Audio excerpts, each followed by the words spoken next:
दादी की birthday party में हर कोई राघव को नीचा दिखाने की कोशिश करने लगा। तान्या की किस्मत पर हर किसी को तरस आ रहा था।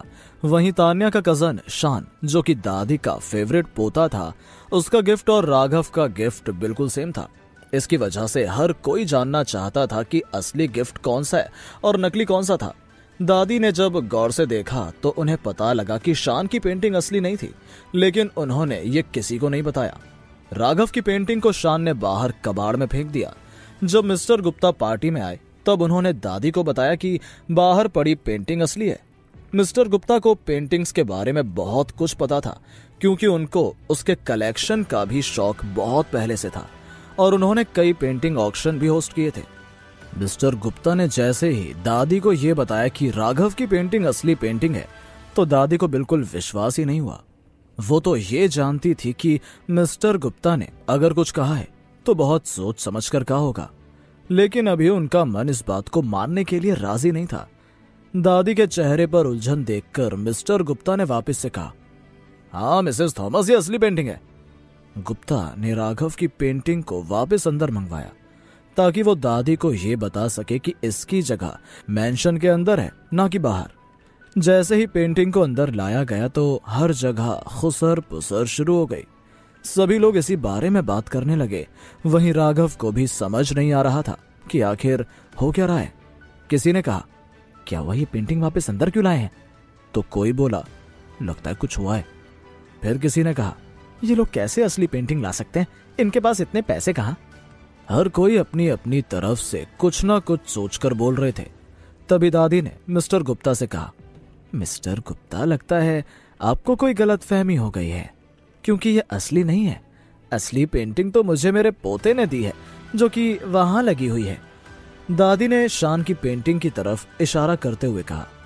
गुप्ता ने अब तेज आवाज में कहा, नहीं नहीं, मुझे कोई गलतफहमी नहीं हुई है। मुझे पता है असली पेंटिंग यही है, क्योंकि जब इस पेंटिंग का ऑक्शन हुआ था तो मैं खुद इसका होस्ट था। ये सब सुनकर मानो हॉल में लोगों को बात करने के लिए नया टॉपिक ही मिल गया। किसी ने कहा, ऐसे थोड़ी हो सकता है, असली पेंटिंग तो वो है ना जो शान 10 लाख में अपनी दादी के लिए लेकर आया है। वहां किसी को यह विश्वास नहीं हो रहा था, या कोई इस बात पर विश्वास करना नहीं चाहता था कि शान अपनी दादी के लिए नकली पेंटिंग ला सकता था। यह सुनते ही मिस्टर गुप्ता को मानो हंसी ही आ गई। उन्होंने शान की पेंटिंग की तरफ इशारा करते हुए कहा, मिसेस थॉमस, जब इस पेंटिंग का ऑक्शन हुआ था 5 साल पहले, तब मैं वहीं था और तब यह पेंटिंग 50 लाख में बिकी थी। तो अब आप ही बताओ कि ये 10 लाख में कैसे मिल सकती है? कोई भी इस पेंटिंग को देखकर बता सकता है कि यह ओरिजिनल पेंटिंग की कॉपी है। और मजे की बात तो यह है कि अब इसकी कीमत 1 करोड़ से कम नहीं होगी। 50 लाख? 1 करोड़? हर किसी की जुबान पर अभी यही नाम था कि आखिर कैसे कोई इतनी महंगी पेंटिंग खरीद सकता था। हालांकि थॉमस परिवार के लोग बहुत अमीर थे, लेकिन किसी को भी इतनी महंगी चीजें खरीदने का शौक नहीं था। अब सबको पता चल गया कि शान की पेंटिंग नकली थी, लेकिन कोई भी इसके बारे में कुछ बोल नहीं पाया, क्योंकि शान को खुद नहीं अंदाजा था कि उसके साथ किसी ने धोखा किया। किसी के लिए भी यह विश्वास करना मुश्किल हो गया कि राघव और उसके परिवार ने दादी के लिए इतना महंगा गिफ्ट कैसे खरीदा होगा। अब सभी का नजरिया राघव और उसके परिवार के लिए बदल चुका था। मिस्टर गुप्ता ने दादी से कहा, मिसेस थॉमस, हो सकता है जिसे आप सिर्फ एक नॉर्मल दामाद मान रही हैं, उसी ने 5 साल पहले इस पेंटिंग को खरीदा हो और वही मिस्टीरियस बायर हो। देखने में तो बहुत लायक लग रहा है और आपके लिए इतना अच्छा गिफ्ट भी लेकर आया जो 1 करोड़ का है। बस मुझे ये समझ नहीं आया कि आपने उसका गिफ्ट बाहर क्यों फेंक दिया था। मिस्टर गुप्ता नहीं समझ पा रहे थे कि आखिर इस फैमिली में चल क्या रहा था। अरे, लगता है नौकरों से गलती हो गई होगी, दादी ने मिस्टर गुप्ता से कहा। शान को लग रहा था कि अब इस टॉपिक को यहीं खत्म करना ठीक होगा, तो उसने मिस्टर गुप्ता से कहा, मिस्टर गुप्ता, खाना लग गया है, लेट्स ईट टुगेदर।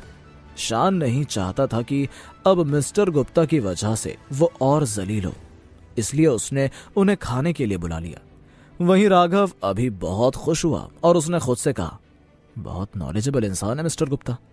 राघव का दिमाग भी इन्वेस्टमेंट की तरफ बहुत चलता था, तभी तो उसने 5 साल पहले ये पेंटिंग 50 लाख में ली थी, जिसकी कीमत आज 1 करोड़ हो चुकी है। 1 करोड़? सही सुना क्या मैंने? राघव की सास सीरा ने उसकी तरफ घूर कर देखा। सीरा को समझ ही नहीं आ रहा था कि अभी जो कुछ उसने सुना था वो सच है या झूठ।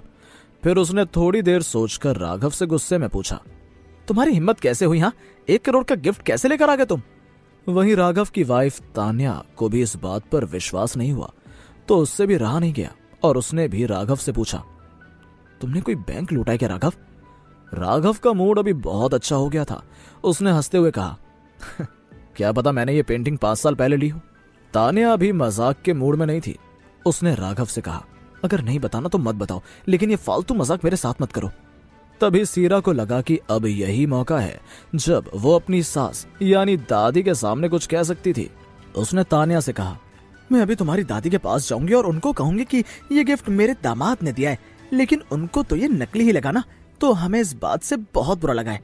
ये पहली बार था जब सीरा के पास अपनी सास को कहने का कुछ मौका था। वो इस मौके को अब हाथ से जाने नहीं देना चाहती थी, लेकिन वो ये भी सोच रही थी कि अगर उसे पहले पता होता कि ये पेंटिंग इतनी महंगी है तो वो कभी उसे गिफ्ट में देने ही नहीं देती। ये सुनकर राघव बहुत हैरान और खुश भी हुआ, क्योंकि पहली बार उसकी सास सीरा ने उसकी तरफ प्यार से देखा था, चाहे पल भर के लिए ही सही, और उसे अपना दामाद भी कहा। आज से पहले कभी भी पीटर थॉमस के परिवार को फैमिली फंक्शंस में बाकी परिवार वाले इज्जत नहीं देते थे, लेकिन आज जैसे ही सबने ये सुना कि वो लोग 1 करोड़ का गिफ्ट लेकर आए हैं तो सबकी आंखें फटी की फटी रह गई। हर कोई बहाने से उनसे बात करने लगा और अपने साथ बैठने के लिए बोलने लगा। ऐसा लग रहा था मानो चंद मिनटों में सब कुछ बदल सा गया हो। कोई भी अब ये नहीं पूछ रहा था कि राघव इतनी महंगी पेंटिंग कैसे लेकर आया। बस सब अब राघव से बात करने के लिए बहाने ढूंढने लगे। हालांकि राघव और तान्या को तो इससे कोई फर्क नहीं पड़ा, क्योंकि इन्होंने पिछले 2 सालों में सबके असली चेहरे देखे हुए थे, तो आज भी उनको ये सब नॉर्मली लग रहा था। लेकिन सीरा अभी बहुत खुश थी और आज उसे पहली बार सभी लोग बहुत सम्मान दे रहे थे। जो औरतें उससे बात तक नहीं करती थीं, आज वो सीरा को अपने पास बुलाने लगी और उससे खूब बातें कर रही थी। शान ये देखकर बहुत चौंक गया, क्योंकि उसे नहीं पसंद आ रहा था कि सब राघव के बारे में ही बात कर रहे थे। शान ने खुद से कहा, इसकी ऐसी कौन सी लॉटरी लग गई जो इसे असली पेंटिंग मिल गई। शान को खुद समझ नहीं आया कि अब वो क्या करे। राघव ने जैसे ही देखा कि शान उसकी तरफ देखकर परेशान हो रहा था, उसने अपनी वाइन ग्लास उठाई और शान की तरफ देखकर चीयर्स किया। जैसे ही शान ने राघव को ये करते हुए देखा, उसने तुरंत अपनी नजरें घुमा ली। उसके बाद पूरी पार्टी में शान इतना चुपचाप बैठा था जैसे उसे कोई सांप सूंघ गया हो। पार्टी काफी देर और चलती रही। सभी ने बहुत एंजॉय किया, डांस किया और फिर सबके घर जाने का टाइम हो गया। दादी खुद सबको सी ऑफ करने लगी। वो बार बार राघव की दी हुई पेंटिंग देखकर खुश हो रही थी, क्योंकि उनको ये पेंटिंग बहुत पसंद आई थी। पीटर और उसका परिवार भी घर जाने के लिए तैयार हो गया कि तभी दादी अपने बेटे पीटर के पास आई और उनका हाथ पकड़कर बोली, बेटा तुम कैसे हो और तुम्हारा परिवार कैसा है? मैं तुमसे कभी पूछ ही नहीं पाई, लेकिन आज बोल रही हूँ। अगर तुम्हें आज भी ऐसा लगे कि तुम्हें हमारे साथ वापस यहाँ आकर रहना है तो तुम बेझिझक आ जाओ। अपनी माँ को इस तरह देखकर पीटर को बहुत अच्छा लगा, लेकिन वो इतने खुददार थे कि अब वापस इस मेंशन में तो कभी नहीं आएंगे। आज पहली बार उनकी माँ ने उनसे ऐसे बात की थी, तो उन्होंने भी बहुत प्यार से जवाब दिया, मॉम हम सब ठीक हैं, आप हमारी चिंता मत करना। दादी ने अब राघव के सर पर हाथ रखते हुए कहा, बेटा अगर तुम्हारे पास काम नहीं है तो तुम हमारी कंपनी ज्वाइन करके हमारी मदद कर सकते हो। तुम्हें जो पोजीशन अच्छी लगे ले लेना। दादी को पीटर और उसकी फैमिली से कोई खास लगाव तो नहीं था, लेकिन आज जब उनकी तरफ से उन्हें इतना महंगा गिफ्ट मिला तो दादी को यह सब तो कहना ही था। राघव ने हंसते हुए कहा, थैंक यू दादी, लेकिन मेरे पास अपना खुद का काम है। फिर दादी ने तान्या की तरफ देखते हुए कहा, तान्या मैं तुम्हें तो ये नहीं कहूंगी कि हमारी कंपनी ज्वाइन कर लो, क्योंकि मैंने सुना है तुम्हारी खुद की कंपनी बहुत अच्छा काम कर रही है बेटा, लेकिन कभी किसी भी तरह की मदद चाहिए तो जरूर बताना, आखिर हम सब एक परिवार का ही तो हिस्सा हैं। तान्या ने हंसकर हाँ कह दिया। आज दादी ने तान्या के परिवार से जितनी बात की थी उतनी तो पिछले कई सालों में नहीं की होगी। जैसे ही वो लोग गाड़ी में बैठने लगे तो दादी ने अपनी बहू सीरा का हाथ कुछ इस तरह पकड़ा जैसे कि दोनों सास बहू में बहुत प्यार हो। वो लोग गाड़ी में बैठकर अपने घर जाने के लिए थॉमस मैंशन से निकल गए। आज सीरा बहुत खुश थी, क्योंकि आज तक उसने इस घर में बस अपमान ही देखा था। पर आज पहली बार उसकी सास ने उससे बहुत प्यार से बात की। लेकिन अब सीरा के दिमाग में जो पहला सवाल आया और उसने राघव से पूछा, तुम इतनी महंगी पेंटिंग लाए कहां से? पैसे किसने दिए तुम्हें? क्या राघव अपनी सास सीरा को पेंटिंग की सच्चाई बता पाएगा?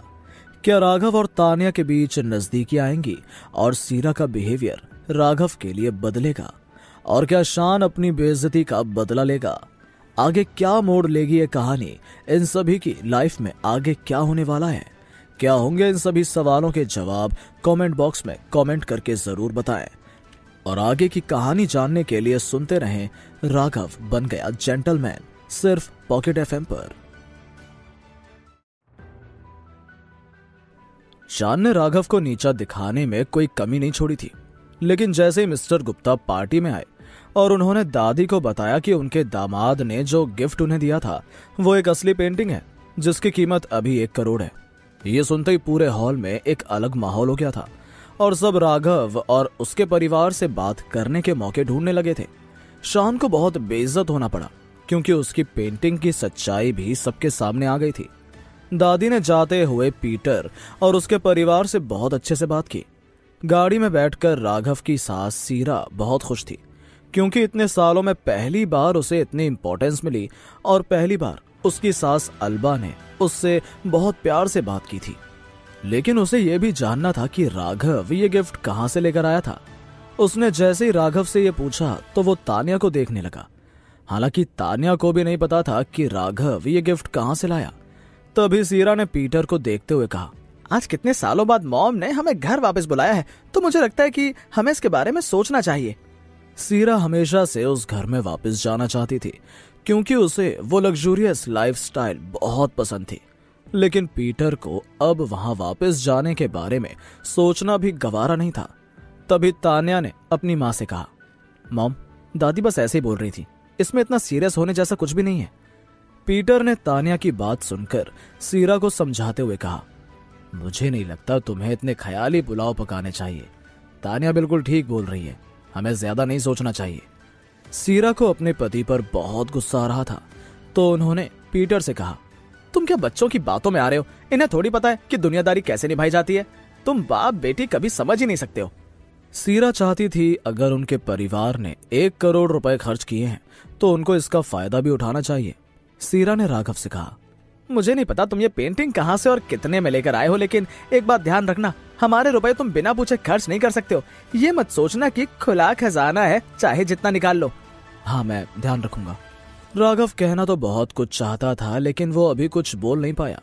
सीरा राघव के हाव भाव देख रही थी और जैसे ही वो घर पहुंचे तो सीरा राघव को कुछ काम कहने ही वाली थी कि तान्या ने राघव से कहा, राघव, आज तुम कमरे में आकर सो सकते हो। ये सुनते ही राघव बहुत खुश हो गया क्योंकि जिस दिन से वो तान्या को होटल में मिला था उस दिन से वो गेस्ट रूम में ही सो रहा था।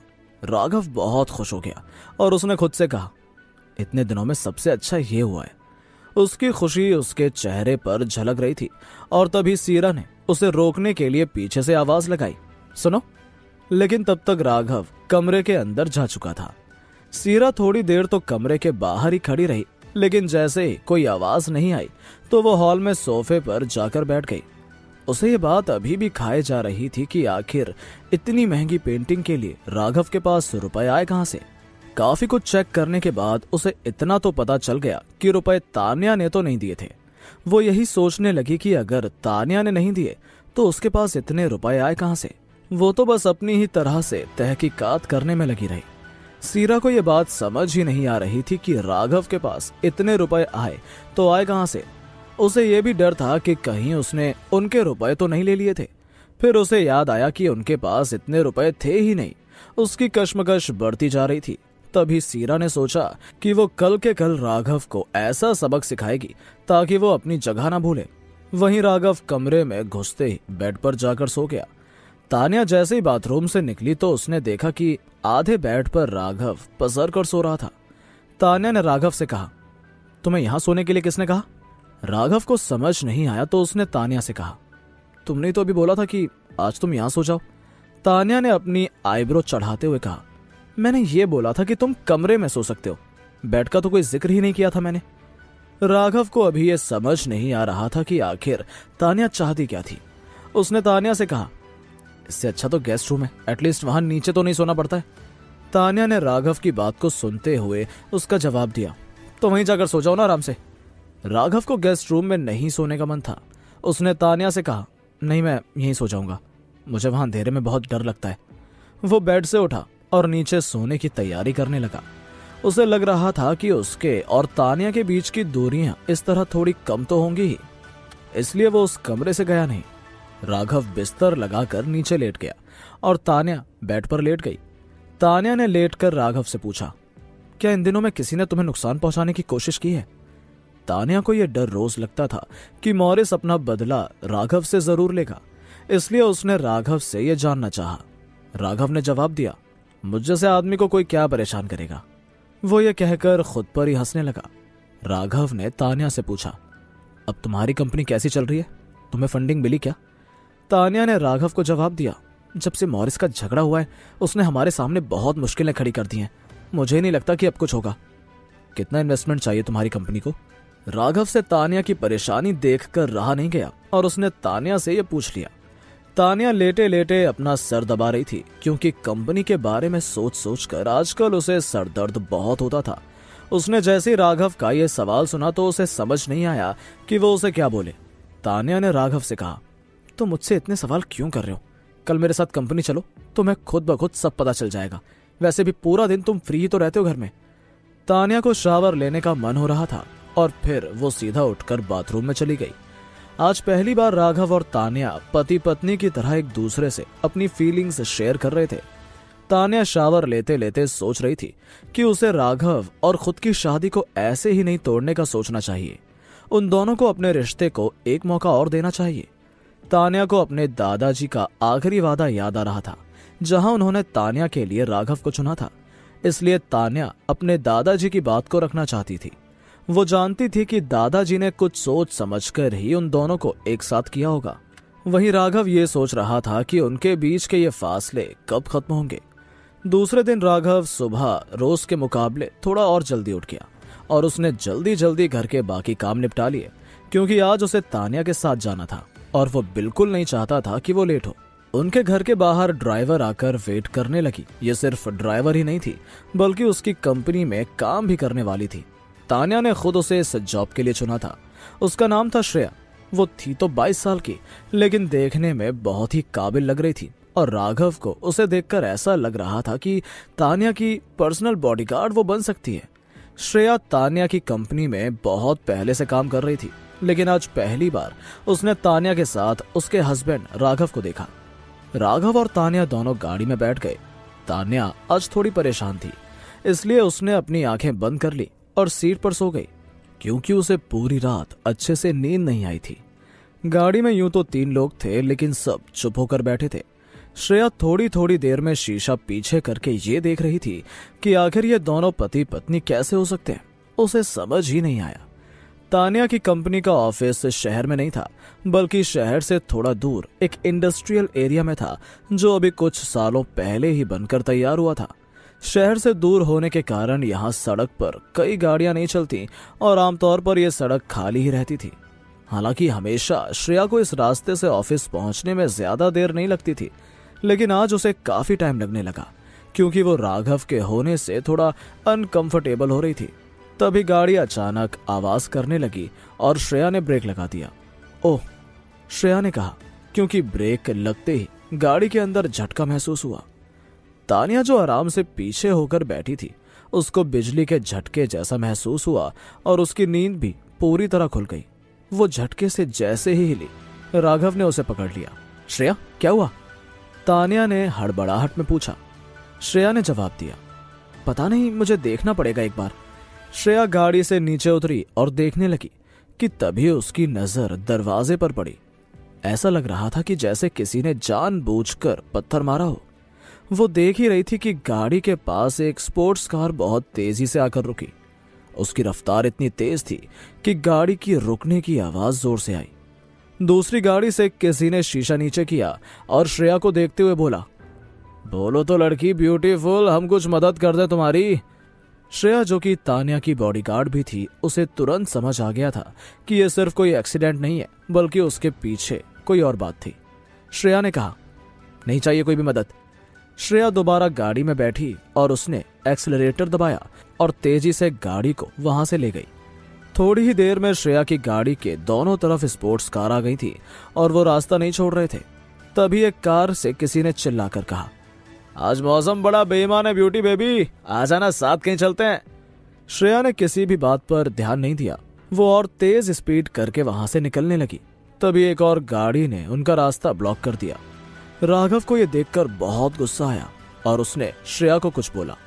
राघव अब क्या करेगा? आखिर कौन थे ये लोग जो तान्या की गाड़ी का पीछा कर रहे थे? क्या सीरा को पेंटिंग का सच पता चल पाएगा? क्या राघव और तान्या धीरे धीरे करीब आएंगे?